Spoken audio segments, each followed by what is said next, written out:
Le agradecemos a Matías por este aporte y vamos a seguir en tema recibiendo aquí en estudios a nuestro compañero Bruno Esteves para hablar de esto de designaciones en embajadas de dirigentes de la oposición o dirigentes que están en la vereda enfrente del gobierno. No es la primera vez. No es la primera vez que esto ocurre. Bruno, bienvenido. ¿Cómo ¿Cómo estás? estás? Primera vez por acá con nosotros. Es gusto de acompañarnos aquí en la edición central de BT Noticias y a todos en sus casas, ¿no? Un placer recibirlo. Muchas gracias. No es la primera vez que esto pasa en nuestro país. Como siempre, Uruguay busca contemplar todos los aspectos políticos, todos los partidos políticos en un gobierno, y no es la primera vez que esto pasa.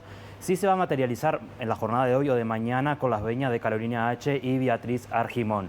Pero en la primera presidencia de Tabaré Vázquez se le ofrece al entonces presidente de Saliente, Jorge Valle, que sea embajador de nuestro país en Estados Unidos. Si bien fue una charla informal, no se trató la veña en el Senado. Luego, a la segunda presidencia de Tabaré Vázquez, se le ofrece en 2015 la embajada de Perú al ex vicepresidente colorado Luis Hierro López para ocupar el cargo de la embajada en Perú, como decíamos, pero tampoco se trató porque el MPP, digamos, no se opuso a la votación en la Cámara de Senadores luego de que Rodolfo Nin Noboa decidiera no acompañar la veña de Rosario Portel para la embajada de nuestro país en Vietnam. Si se logra la veña de Argimón y de H, como decíamos, se va a materializar esta costumbre de nuestro país para que dirigentes de la oposición estén en las embajadas de nuestro país.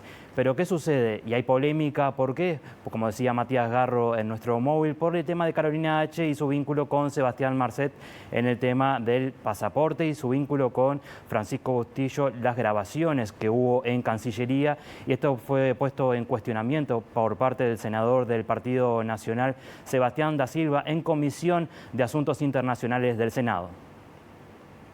Tratamiento en el plenario, la Comisión de Asuntos Internacionales del Senado aprobó las veñas de los nuevos embajadores de Uruguay en UNESCO, Costa Rica y Portugal. El único nombramiento que generó un cruce con la oposición fue el de Carolina H., optando la oposición por no votarla. La discusión se produjo luego de que la ex vicecanciller presentara su plan de trabajo para la embajada de Uruguay en Portugal. Sebastián da Silva, senador del Partido Nacional, lo definió como bastante generalista y cuestionó que no se hiciera referencia al intercambio comercial entre ambos países. Da Silva hizo referencia al Estatuto del Servicio Exterior y cuestionó si H. estaba en condiciones de respetarlo y cumplirlo. Dado lo notorio antecedentes de la doctora H., que grabó clandestinamente a su superior, quisiera que se comprometiera o que explicara a la Comisión del Senado de la República si está en condiciones de respetar y cumplir lo que he leído. Digo esto porque, una vez que el Senado le dé la veña, usted va a pasar a estar regida por este estatuto, dijo el nacionalista. El cuestionamiento refiere a la grabación de H. a Francisco Bustillo, cuando ambos estaban en la Cancillería en el marco del caso Sebastián Marcet.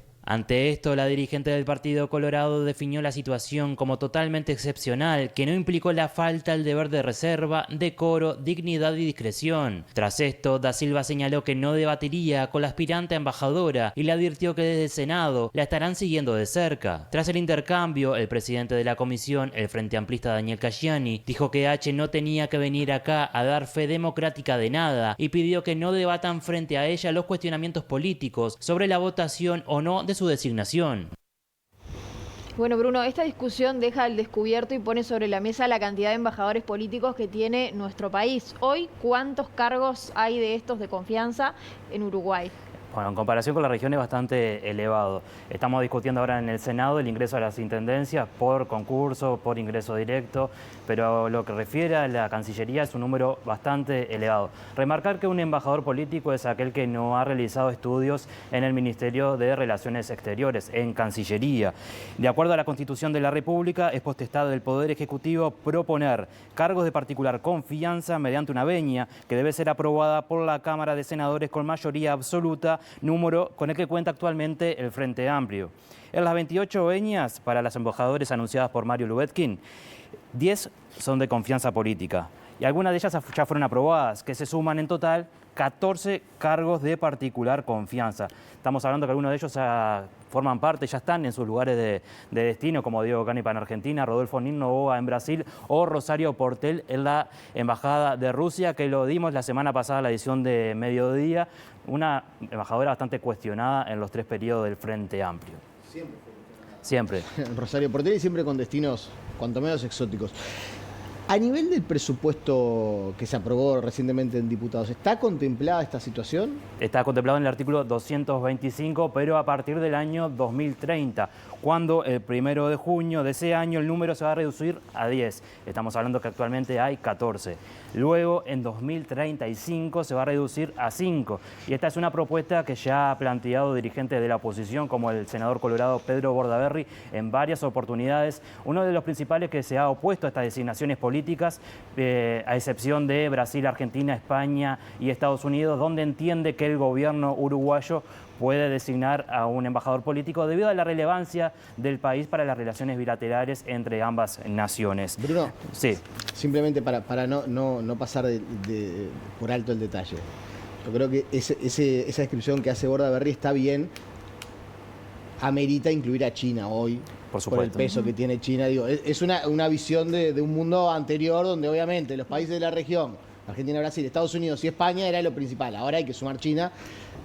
Pero no quiero dejar pasar que yo creo que pícaramente el gobierno dice, vamos a topear en 10, pero para 2030, o sea, para el próximo gobierno, y 5 para el próximo, o sea, dentro de 2 gobiernos. Digo, para este gobierno no se ata de pies y manos en cuanto a la definición de cargos de particular confianza o de embajadores políticos. Por supuesto, y es lo que critica la oposición en la Cámara de Representantes, por qué a partir de 2030 y por qué el gobierno propone estos nombres bastante cuestionados en el pasado, como decíamos Rosario Portel en China, en Vietnam, también a la Feria de Zaragoza, donde hubo bastante cuestionamiento por parte de los trabajadores que allí estaban representando a nuestro país, cesada 2 veces por el expresidente de la República, Tabaré Vázquez.